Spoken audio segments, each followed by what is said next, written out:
ভিৰৰ মাজৰ এজন সদস্য হ'বলৈ চেষ্টা নকৰিবা। তোমাৰ বাবে যাতে ভিৰ হয় তেনেকুৱা হ'বলৈ বিচাৰা।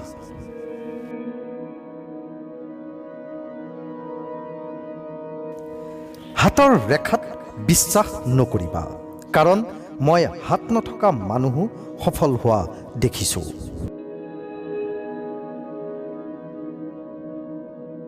গন্তব্যস্থান পোৱা বহু দূৰৰ কথা।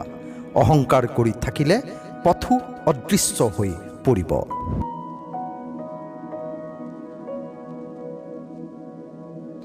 যদি গন্তব্যস্থান পোৱা নাই তেন্তে গন্তব্যস্থান সলনি নকৰিবা, পথ সলনি কৰা।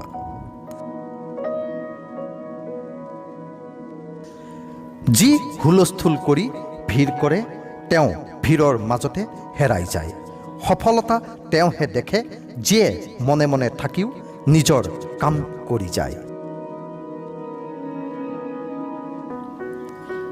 ভাল কিতাপ আৰু ভাল মানুহ সহজে চিনি পোৱা টান, তেওঁলোকক পঢ়িবলগীয়া হয়।